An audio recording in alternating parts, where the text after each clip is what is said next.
pero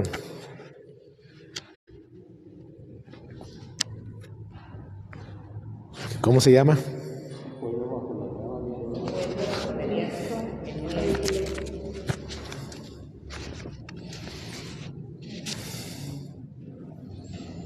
Ando perdido. Un pueblo bajo la nueva alianza, Cristo e iglesia. ¿Sí? Ok. Ahí sentaditos hacemos la oración. En nombre del Padre, del Hijo, del Espíritu Santo. Amén. Te pedimos, Señor, nos abras la mente y el corazón para que aprendiendo tu palabra te podamos amar por encima de todas las cosas. Y todo lo que aprendamos hoy lo pongamos siempre al servicio de nuestros hermanos. Por Jesucristo nuestro Señor. Amén. Bajo tu amparo nos acogemos, Santa Madre de Dios, no desprecies las oraciones súplicas que hacemos en nuestras necesidades, antes bien líbranos de todos los peligros, oh Virgen gloriosa y bendita. Ruega por nosotros, Santa Madre de Dios, para que seamos dignos de alcanzar las divinas gracias y promesas de nuestro Señor Jesucristo. Amén. En nombre del Padre, del Hijo, del Espíritu Santo. Amén. Muy bien. Empezamos con el primer punto, que es la iglesia. Pueblo de Dios, siempre va a ser pueblo de Dios. Y luego ahí tiene la característica, en los tiempos definitivos.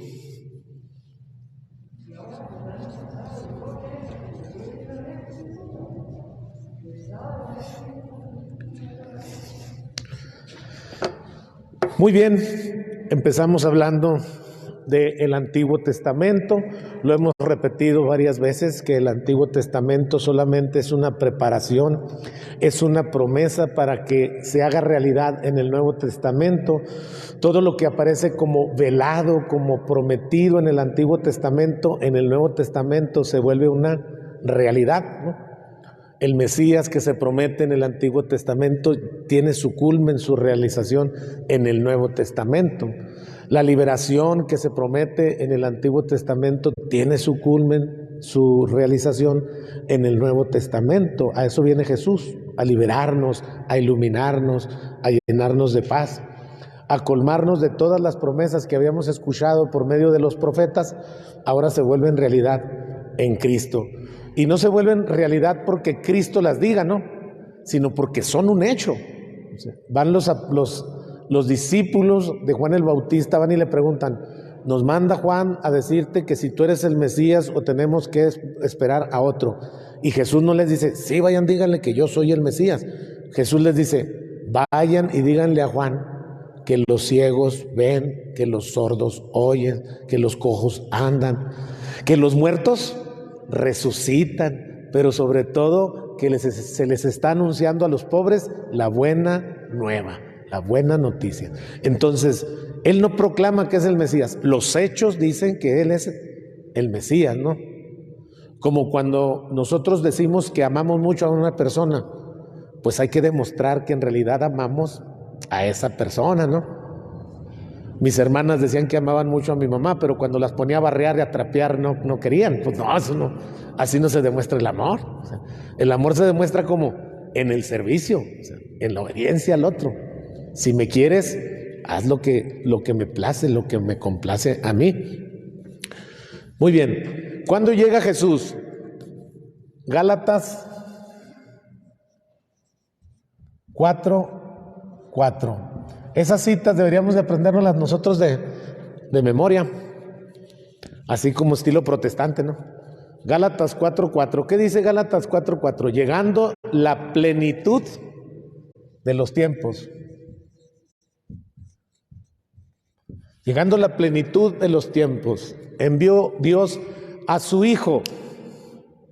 ¿Cómo lo envió? Nacido de una mujer, nacido bajo la ley. Y hoy lo vimos, ¿eh? ¿Qué estamos celebrando hoy?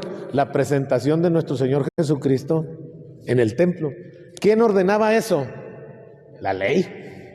Sí. Llegada la plenitud de los tiempos, envió Dios a su Hijo, nacido de una mujer y nacido bajo la ley, para rescatar a todos los que estábamos siendo sometidos por esta ley. Ojo, no es que ya no debamos de cumplir la ley, El mismo Jesús lo dice. Yo no he venido a abolir la ley, al contrario, he venido a darle su justo cumplimiento, o sea, a decirles cómo se debe de cumplir la ley. A eso he venido y para eso estoy aquí. Eso dice Gálatas 4:4. También pudiéramos hablar de los hebreos, ¿no? De la carta a los hebreos. De muchas maneras habló Dios en el pasado a los hombres. En estos tiempos que son los últimos, nos ha hablado por medio de su Hijo Jesús. En estos tiempos, ya no habló por medio de los profetas o por medio de videntes, no, ahora nos ha hablado por medio de su Hijo. Él es su palabra. Jesús con sus palabras y obras vino a proclamar y a instaurar el reino de Dios. Este está suave.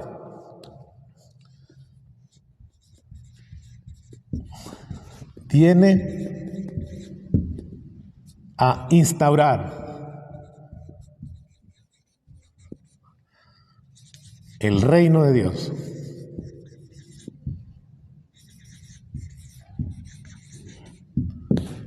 El reino de Dios. ¿Qué es el reino de Dios? Ahora sí hay que preguntarnos aquí esta interesantísima frase. ¿Qué es el reino de Dios? Porque eso es lo que viene a instaurar Jesús, de eso habla. No se le cae esa palabra de la boca a Jesús. Vengo a instaurar el reino, vine a traer el reino. El reino se parece a una semilla de mostaza, el reino se parece a un hombre que construyó esto, el hombre se parece a esto. El reino de Dios tiene 7 valores que son valores que perduran durante el tiempo. Por ejemplo, no sé si ustedes se acuerdan de los valores que existían, que promovía mucho el gobierno, que eran los valores de educación, alimentación y no me acuerdo qué otra. ¿Vivienda? Vivienda. Pues estos valores tienen fecha de caducidad. O sea, va a llegar un día en que usted ya no pueda ser educado. Va a llegar un día en que usted ya no sea alimentado. Va a llegar un día en que usted ya no ocupe una vivienda. O sea, estos valores son caducos, efímeros, históricos, producto de nuestra necesidad en este mundo. Los valores del reino no, los valores del reino son eternos, o sea, trascienden esta historicidad que nosotros tenemos. Por ejemplo, el primer valor del reino, la vida. La vida quiere ser truncada o quiere ser cortada por ese acontecimiento que nosotros sufrimos que llamamos muerte. Pero al contrario, cuando nosotros sufrimos ese acontecimiento traumático que es la muerte, regresamos con más vida, con una vida plena, con una vida llena de abundancia, con una vida llena de generosidad, a tal grado que Jesús nos pone que no nos conformemos con este mundo, con esta vida, con esto que estamos viviendo. Esto es un espejismo. La realidad viene después de esto. Les traje una carta que les iba a leer ya al final de la clase, pero no, ahorita en este momento está ad hoc para leerla. Se llama Carta a Diogneto. La pueden bajar de internet y para tenerla. Diogneto o Diognato también puede ser. En unas traducciones viene de una forma y en otras traducciones viene de otra forma. Esta carta Diognato es del siglo II. Diognato le pregunta a un padre de la iglesia desconocido, anónimo, le pregunta, oye, ¿quiénes son los cristianos? ¿En qué creen los cristianos? ¿Cómo viven los cristianos? ¿A qué se dedican los cristianos? Y entonces le escriben esta carta a Diogneto. Dice, los cristianos no se distinguen de los demás hombres, fíjense, ni por el lugar en que viven, ni por su lenguaje, ni por sus costumbres. Ellos en efecto no tienen ciudades propias, ni utilizan un hablar insólito, ni llevan un género de vida distinto. Su sistema doctrinal no ha sido inventado gracias al talento y especulación de hombres estudiosos, ni profesan como otros una enseñanza basada en autoridad de hombres. Viven en ciudades griegas y bárbaras. Unos hasta son de Morena. Le faltó decir eso ahí.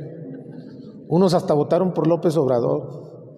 Según les cupo en suerte, siguen las costumbres de los habitantes del país, tanto en el vestir como el estilo de vida, y sin embargo dan muestras de un temor de vida admirable y a juicio de todos increíble. Habitan en su propia patria, pero como forasteros. Estamos aquí en este mundo, pero como forasteros, como si no estuviéramos. Toman parte de todo como ciudadanos, pero lo soportan todo como extranjeros. Toda tierra extraña es patria para ellos, pero están en toda patria como en tierra extraña. Igual que todos se casan y engendran hijos, pero no se deshacen de ellos, de sus hijos, que coinciden. Tienen la mesa en común, pero no el lecho. Viven en la carne, pero no según la carne. Viven en la tierra, pero su ciudadanía está en el cielo. O sea, aquí vivimos, pero estamos conscientes de que no nos vamos a quedar aquí. Obedecen las leyes establecidas y con su modo de vivir superan estas leyes. Aman a todos y todos los persiguen.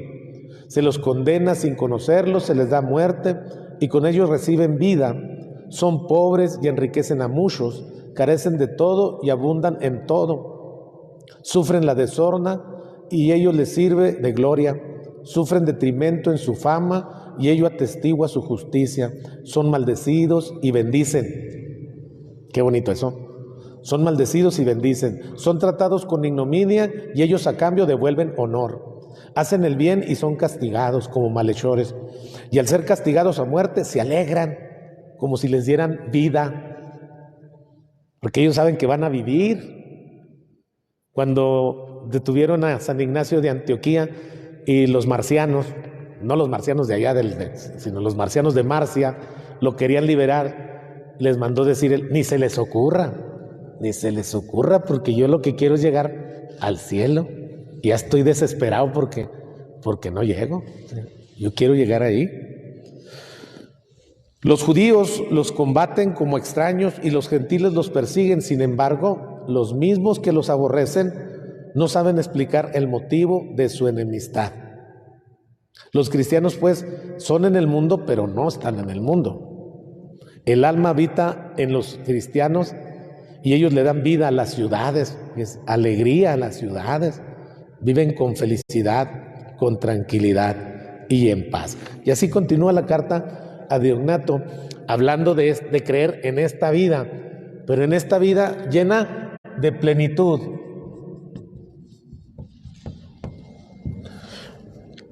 No es una vida, dice el Papa Francisco en su exhortación apostólica Gaudate et Exsultate, dice que no es una vida mediocre,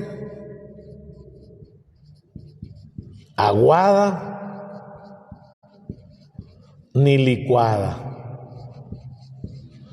Fíjese, vida mediocre, aguada. ¿Cómo se les hace la vida aguada? Como aguada, como los de 14, 15 años que caminan así. No levantan los pies.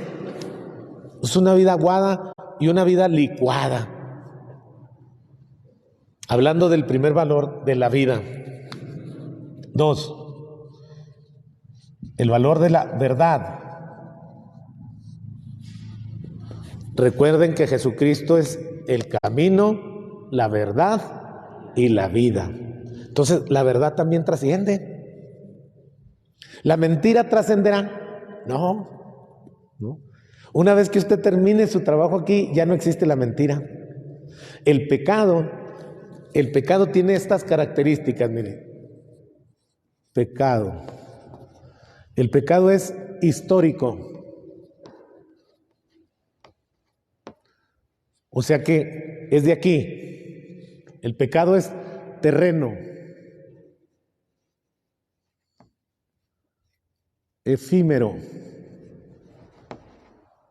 Caduco. Temporal. Esas son las características que tiene el pecado. Se termina. Cuando usted quede difuntis, ahorita lo decía en misa, cuando usted esté difunto, ya no va a volver a pecar. Se le acabó la oportunidad. Por eso ahorita dele macizo al pecado, porque ya muerto ya no va a haber nada. Ya no va a haber de eso. La verdad no. La verdad permanece fiel, firme, fuerte. ¿Duele la verdad? Sí, duele muchísimo. Tanto cuando la va a decir usted como cuando se la dicen a usted. Lastima la verdad. La mentira no, el pecado no, al contrario, la mentira es aduladora. La mentira nos hace sentir bien, nos hace sentir tranquilos, en paz, nos lava la conciencia. La mentira nos hace sentirnos guapos, delgados, con las uñotas así grandototas, con las pestañotas así de tejabán, así. Esa es la mentira. La verdad no, la verdad nos devuelve a la tierra, nos hace tener las pestañas así chiquititas y todas así para abajo, ni siquiera enroscadas. Y nos devuelve a las uñas, ¿verdad? Todas maltratadas. Y nos devuelve al pelo negro y nos quita el castaño oscuro, ¿verdad? Esa es la verdad, o sea, la verdad que nos devuelve al piso. 3. La gracia. La gracia es todo lo contrario del pecado. Si el pecado es histórico, la gracia es eterna. Si el pecado es terreno, la gracia es celestial. Si el pecado es efímero, la gracia es esencial. Si el pecado es caduco, la gracia es para siempre. Si el pecado es temporal, la gracia es eterna. La gracia no se va a terminar. Al contrario, cuando crucemos este umbral, la gracia va a ser más fuerte. Porque entonces, dice Pablo, seremos como Dios, porque lo veremos cara a cara, seremos tal cual es. Se cumplirá el dicho del Génesis: hagamos al hombre a nuestra imagen y semejanza. O sea, y a imagen de él lo creó. Nos creó. O sea, seremos como él, exactamente como él. 4. La santidad.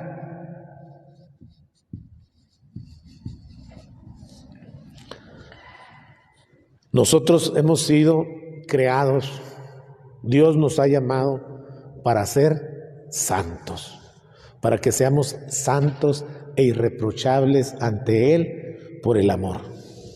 Mañana los que vayan a misa van a escuchar el inicio del último capítulo de la carta a los Hebreos, capítulo 13. La carta a los Hebreos tiene 13 capítulos con 25 versículos y va a decir al final del segundo párrafo del trocito que leamos mañana, va a decir: Jesucristo es el mismo ayer, hoy y siempre. Ieri, odie et semper. Y entonces la santidad es para siempre.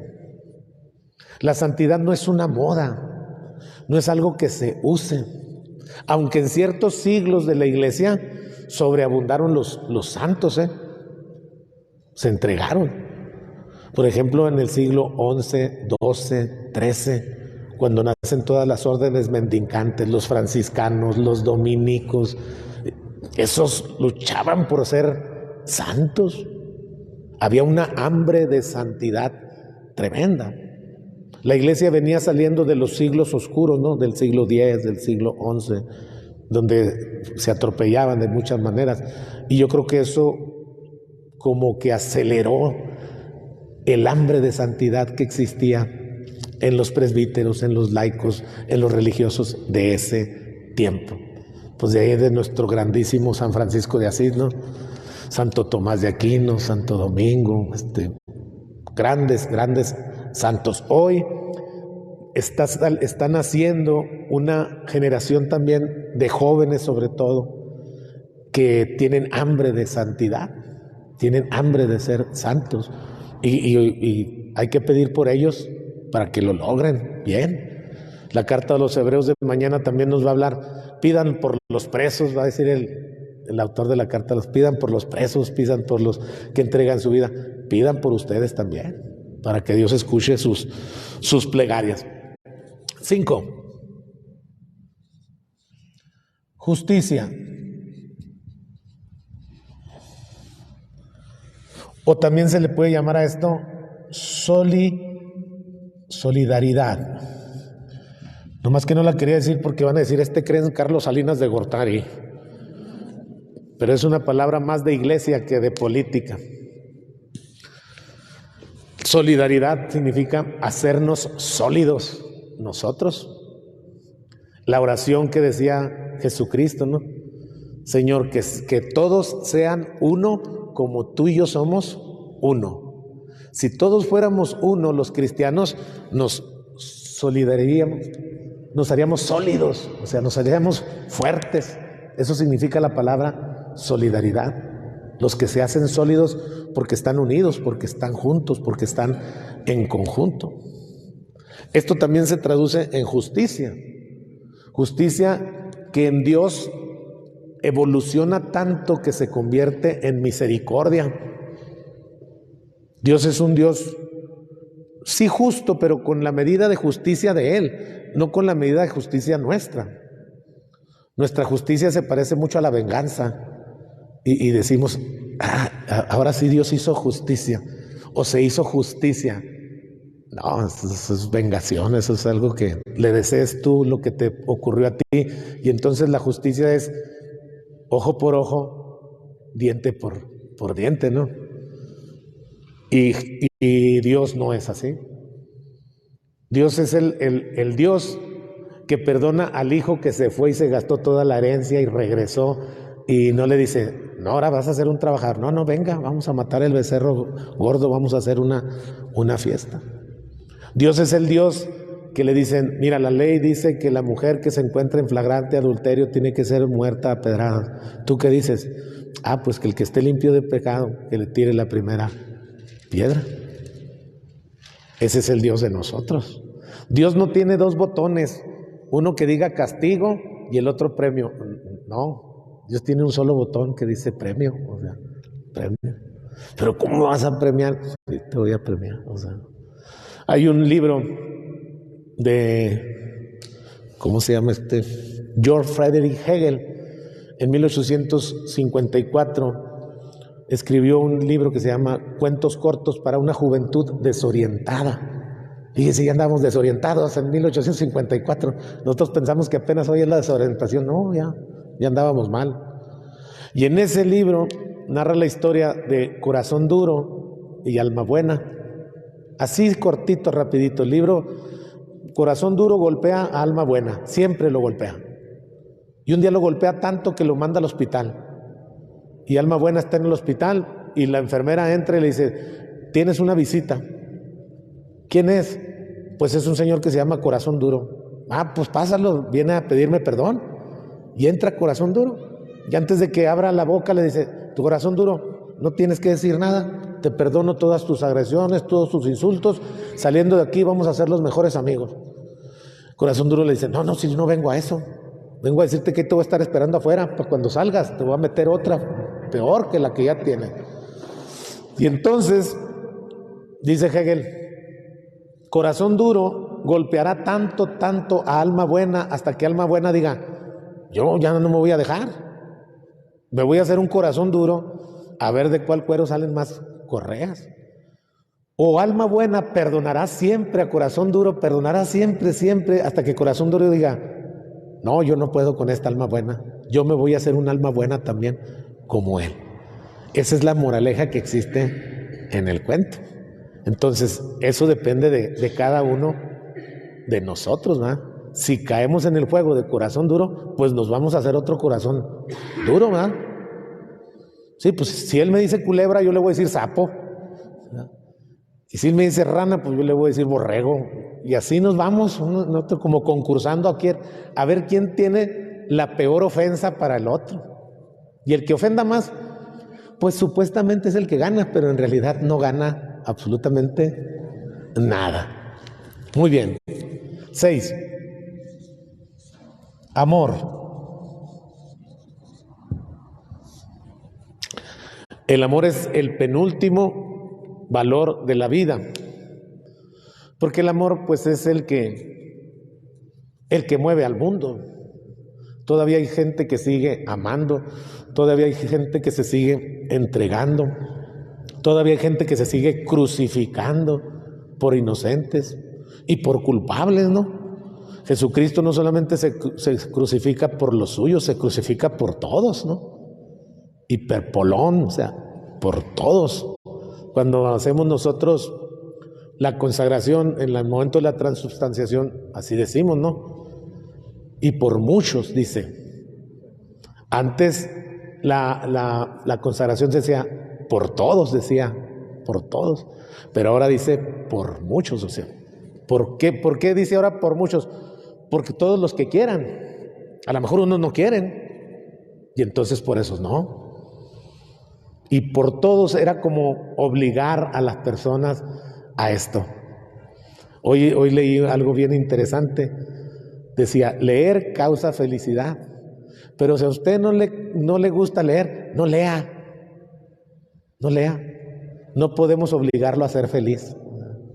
El que no quiera ser feliz, pues que no sea. Y la última, 7. El último valor es la paz. Ese es el último valor del reino. Es lo último que nosotros vamos a lograr. Es lo último que nosotros vamos a alcanzar. La paz. Cuando usted termine su caminar, su peregrinar por este mundo, la gente va a decir de usted, ahora sí descansa en paz. Ahora sí llegó al último valor del reino. Por eso Jesús, lo único que les deseaba a sus apóstoles y a sus discípulos después de la resurrección era esto, paz. Llegaba, se ponía en medio de ellos y les decía, la paz esté con ustedes. Cuando los manda a misionar de 2 en 2, esto es lo que les dice él. Vayan y lleguen a un hogar. Díganle, la paz reine en este hogar. Si la paz reina en ese hogar, se quedará con ellos, pero si no reina en ese hogar, se devolverá con ustedes. Y si se devuelve con ustedes, sacúdanse hasta el polvo que se les ha pegado a las sandalias. Sin embargo, aún después se les va a anunciar el reino a ellos también. Dios tiene muchas oportunidades, ¿eh? Es el Dios de las oportunidades. Entonces siempre está como dándonos chance a reconciliarnos, a recuperarnos, a arrepentirnos de lo que hemos hecho y a volver por el sendero del bien, hasta que alcance nuestro corazón la paz, que es lo que se está buscando. Muy bien, la iglesia, pueblo de Dios, manifestado por la efusión del Espíritu Santo. Ahora, esta misma iglesia en el punto 2, pero por el Espíritu Santo.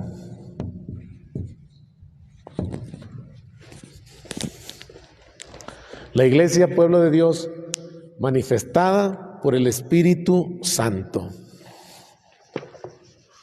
A veces, entre los eclesiólogos o entre los que estudian el dogma, los que estudian teología dogmática, no se ponen bien a bien de acuerdo cuando se da origen a la iglesia. La mayoría de ellos se inclinan a decir que la iglesia nació el día de Pentecostés, el día que el Espíritu Santo bajó sobre el colegio apostólico reunido en torno ahí a María. Descendió el Espíritu Santo como llamas de fuego que se depositaron en las cabezas, empezaron a hablar un lenguaje que todos comprendían, que todos entendían, pero también hay un fuerte número de dogmáticos que dicen que la iglesia nació en Mateo capítulo 16, versículo 18, cuando Jesucristo señala a Pedro y le dice: tú eres Pedro, que significa piedra o Kefas, sobre de ti edificaré mi iglesia.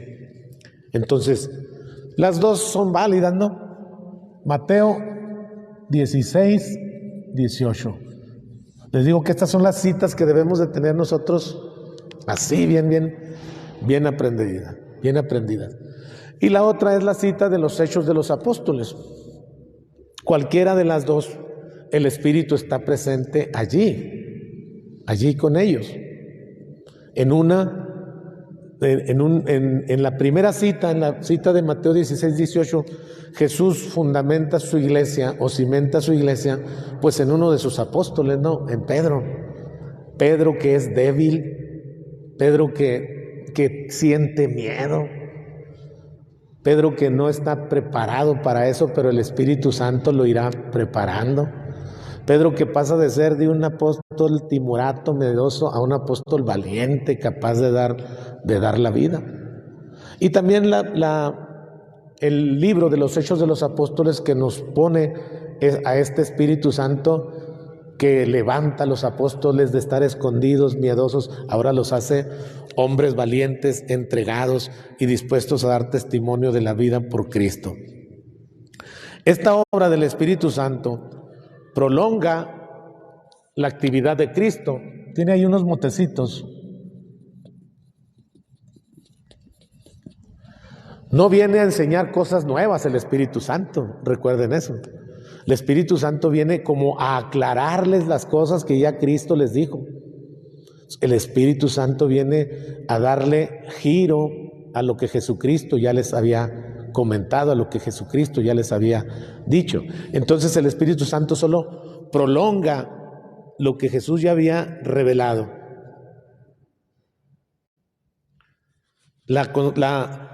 Dice ahí, su actividad se puede resumir en aquello que nos dicen los Hechos. Eran constantes en la escucha de la enseñanza de los apóstoles, en la comunidad de vida y al partir en pan y las oraciones. Fíjense bien, escucha,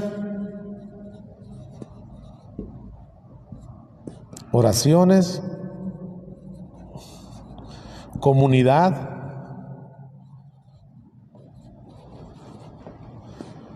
estas eran las primeras asambleas que se hacían de la iglesia.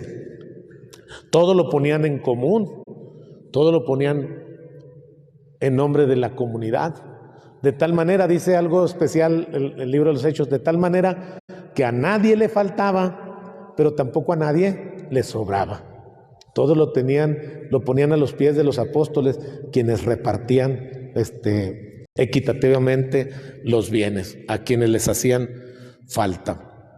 Es una comunidad abierta. Esto es lo más importante. Esto apréndase, esto es lo más importante de esta clase, es más. ¿Qué significa que era una comunidad abierta? Por ejemplo, los judíos, ¿eran una comunidad abierta?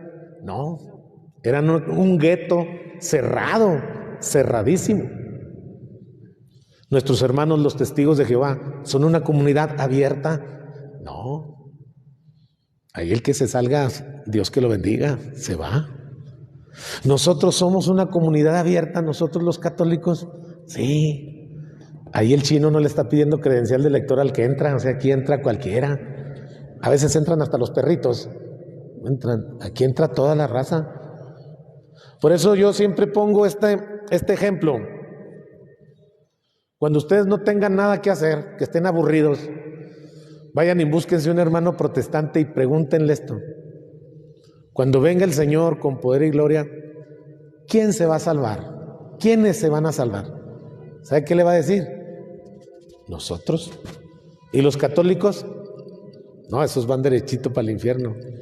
En primer lugar el padre Humberto y luego a todos los que lo siguieron en esas clases de Biblia que no servían para nada. Pregúntele a un musulmán, ¿quién se va a ir al cielo? ¿Quién se va a ir con Alá? Nosotros. ¿Pero cuáles musulmanes? No, nomás nosotros. O sea, hay musulmanes de extrema, hay musulmanes más tranquilo. No, nomás nosotros. Ni siquiera todos los musulmanes, ¿eh? Lo mismo ocurre con los testigos de Jehová. ¿Quiénes se van a salvar? Nosotros, pero no todos nosotros. Nomás 144,000 de entre nosotros, ¿no? ¿Y los demás? No, pues quién sabe. No, que no son una comunidad abierta. No. Cuando le pregunten a un católico quiénes se van a salvar, ¿qué debe de responder un católico? Todos. Todos. ¿Cómo que todos? Sí, todos. Como dijo la viejita, todos. Todos nos vamos a salvar. O sea, aquí no se queda nadie. Todos nos vamos a ir al cielo. Cuando menos esa es nuestra intención, ¿no? O sea, esa es nuestra intención. ¿Por qué? Porque somos una comunidad abierta. Abierta. ¿Las mujeres se van a salvar? Sí. ¿Los hombres se van a salvar? Sí. ¿Los que están indefinidos? Pues también. También.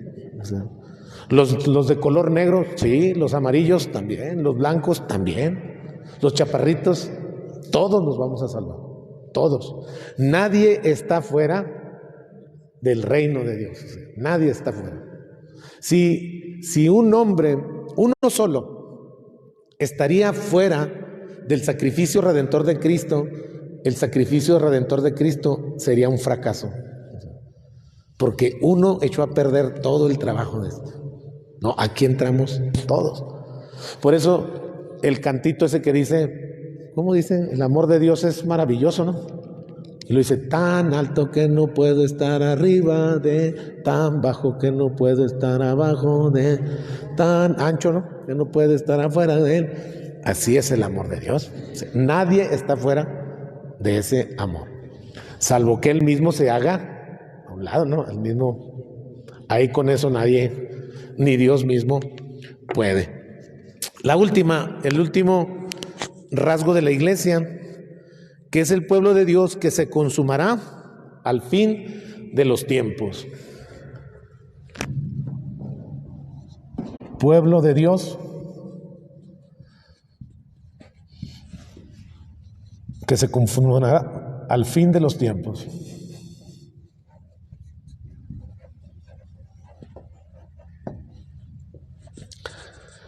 La iglesia, hay una plegaria eucarística, es una plegaria, un prefacio, me parece que es el 1 o el 3, donde habla de la iglesia de estas características. La iglesia, pueblo de Dios, cuerpo de Cristo,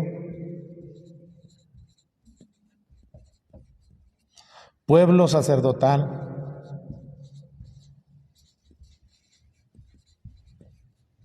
asamblea santa,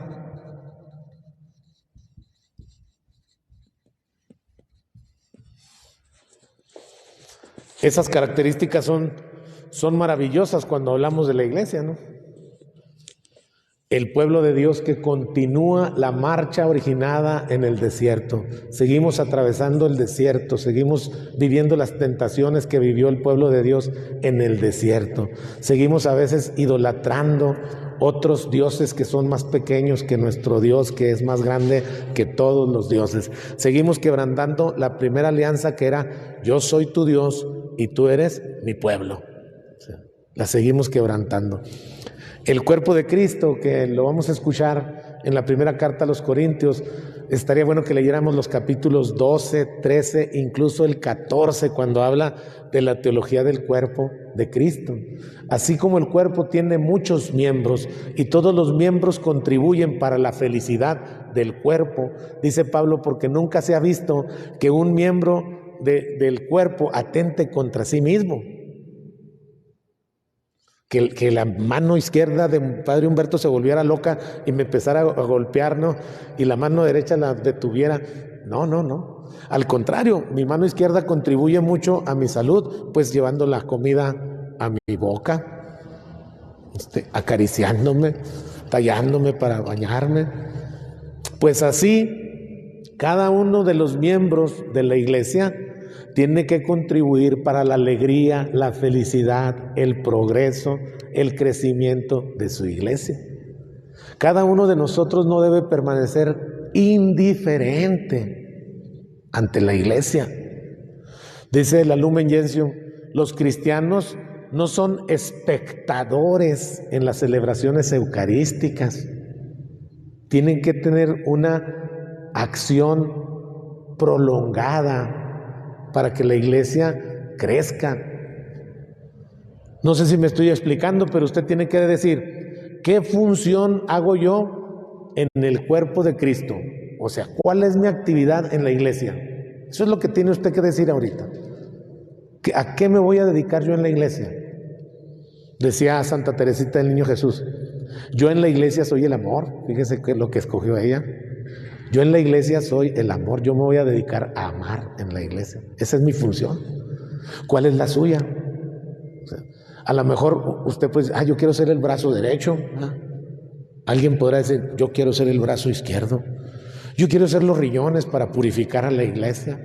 Yo quiero ser los pulmones para hacer que la iglesia respire con fuerza. A lo mejor alguien dice, yo quiero ser un callo, para hacerla sufrir aquí. O yo quiero ser un juanete así hinchadote para que le duela. Cada quien tiene una función en el cuerpo y tenemos que descubrirla para hacer esa función en el cuerpo y hacerla de manera plena y bien. Pueblo sacerdotal. Esta yo la tenía bien manejada, pero cuando el padre Sergio cumplió 25 años, se aventó una homilía muy bonita y utilizó esta frase para predicar, pueblo sacerdotal. Y empezó a decir el padre Sergio, no hay otra iglesia que tenga sacerdotes, no hay. Nada más entre nosotros hay sacerdotes, sacerdos, ¿no? El que hace las cosas sagradas, el que santifica, el que separa. O sea, esto es de los hombres y esto es de Dios. Ese es el sacerdote. Ese es de los hombres, esto es de Dios. Esto es aparte. No hay quien lo toque.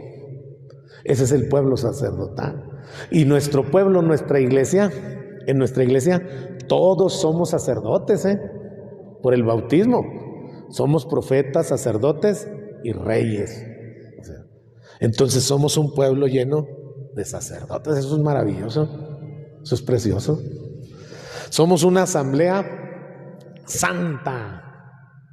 Esto también es tremendo, porque nadie tiene santos, nomás nosotros.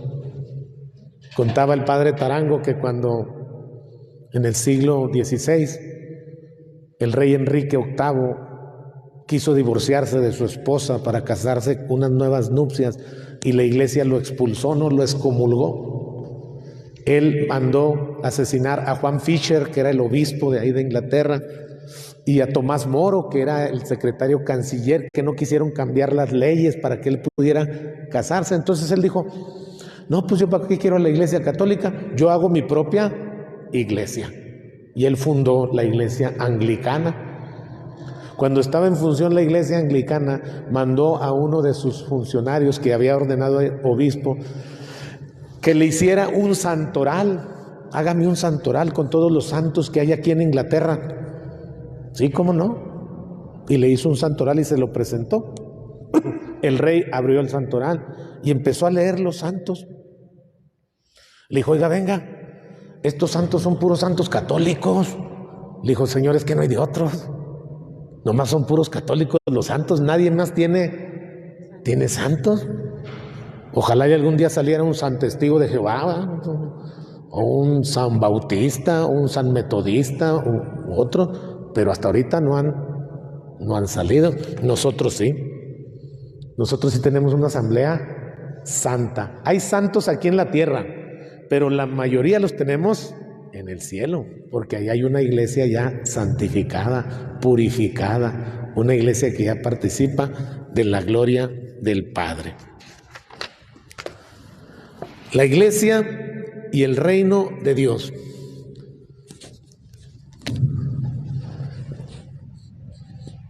Iglesia y reino. A ver si no nos reburujamos aquí poquito. Yo creo que no. La iglesia es la promotora del reino de Dios, pero la iglesia no es el reino de Dios. A ver si lo podemos hacer más, ejemplificar mejor.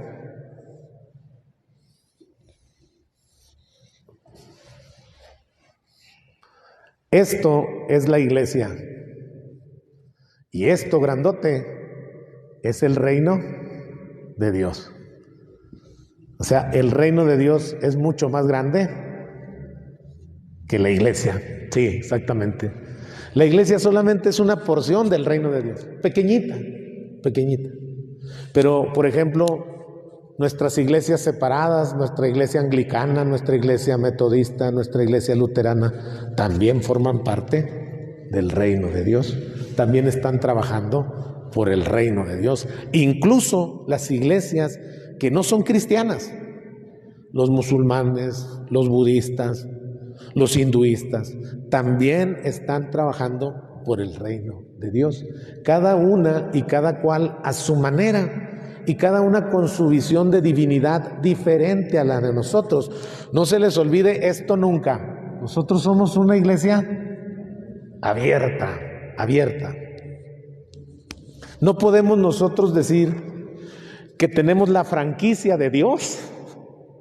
Eso estuviera chido, ¿verdad? De ahí nos manteníamos. No podemos decir que tenemos la franquicia del reino de Dios. Sería un pecado gravísimo, ¿no? Sí, nosotros tenemos el reino, sí propagamos el reino, sí trabajamos el reino, pero el reino es mucho más grande que la iglesia católica.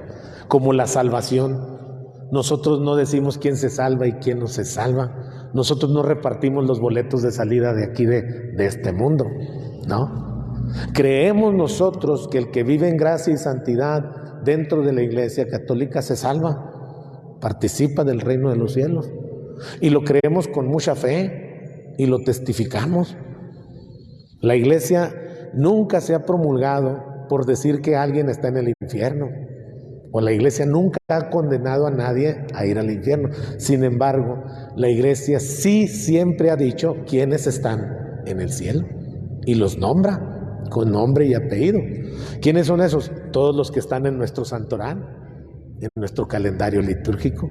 Ellos sabemos nosotros que están en el cielo. ¿Quiénes más?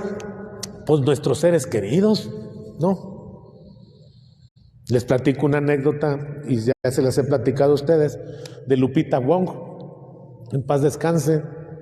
Ella era lectora ahí en el Santo Niño de Atocha, en el barrio La Chole, y yo ahí celebraba la misa los sábados a las 6 de la tarde, y siempre que celebraba los sábados, Lupita leía ahí, pero antes de misa me hacía una pregunta, de cualquier índole, y ya le explicaba yo. Le gustaba, yo creo, cómo le explicaba yo las cosas, porque siempre me hacía una pregunta, y un día me llegó con esta. Me dijo: oiga, padre, ¿es bueno pedir por las almas que están en el infierno? Y le dije: pues ¿a quién tiene ahí usted, Lupita? No, dijo: no, yo no tengo a nadie.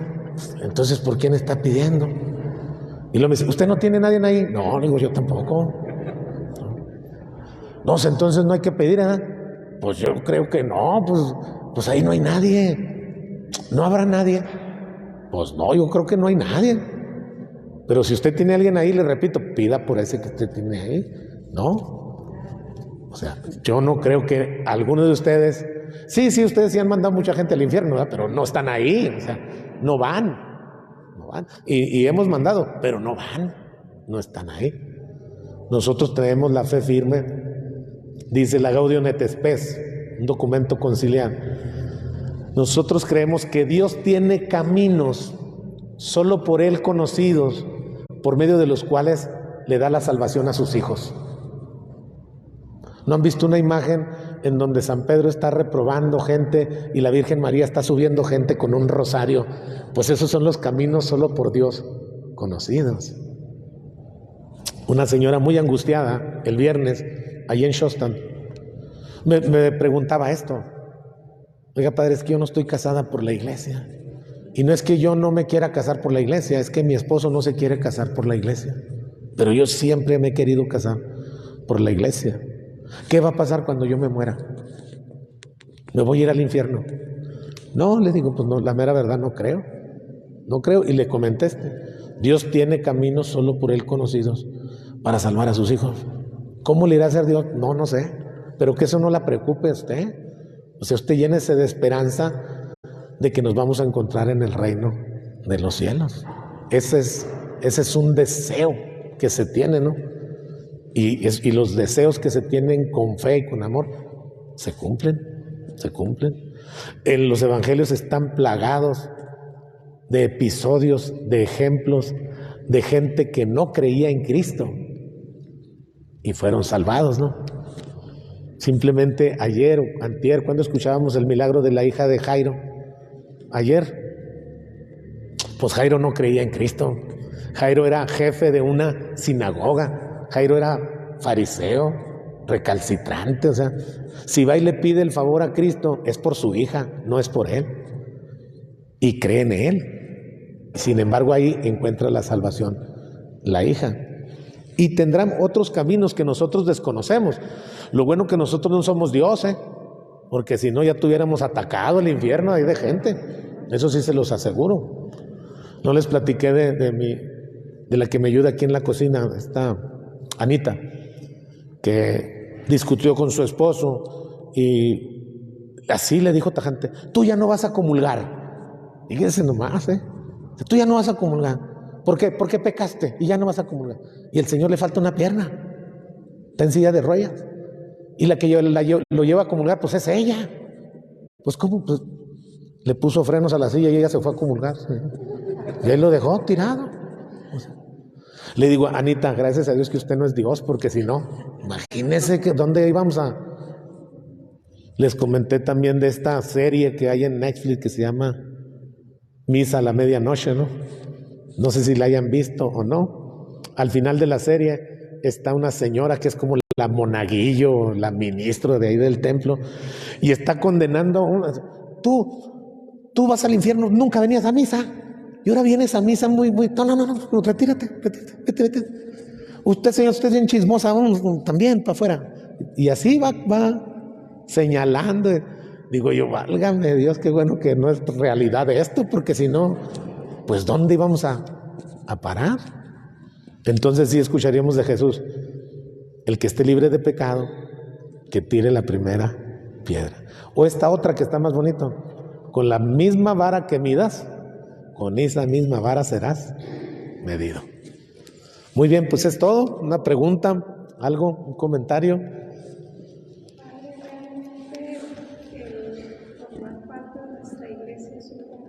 Sí, claro que sí. Es dar testimonio de ello. Sí, es cambiar de vida, totalmente. No es lo mismo ser cristiano que no ser cristiano, Ese es un cambio totalmente de vida. Al origen del cristianismo esto se veía con más fuerza, con más poder. Hoy como que hemos caído en una vida light, así, medio ahí me la llevo, voy a misa los domingos, escucho el sermón, comulgo si puedo comulgar, si no voy y me confieso, sí, pero no hacemos ese compromiso férreo, leal que hacían los primeros cristianos. Ser cristiano en el origen de la iglesia, pues era jugarse la vida, ¿no? Era jugar con la vida nuestra. Estábamos destinados a morir si nos encontraban en una situación. Lo que dice esta carta a Diogneto, ¿no? O sea, no los quieren los judíos, los odian los paganos por su forma tan leal de vivir, por su forma tan diferente de vivir. Sin embargo, ellos son felices, los aborrecen y se ríen, dicen. Los matan y están felices porque dicen que van a obtener la vida. Pues tan raros esos cristianos. Eso es. Muy bien. ¿Nos vamos? ¿O alguien más? ¿No? Bueno, te damos gracias, Señor, por todos los beneficios que nos concedes. Tú que siendo Dios vives y reinas por los siglos de los siglos. Amén. Que el Señor esté con ustedes. La bendición de Dios Todopoderoso, Padre, Hijo y Espíritu Santo, descienda sobre ustedes, permanezca para siempre. Amén. Aquí nos vemos en 15 días con el favor de Dios. Dios me los bendiga.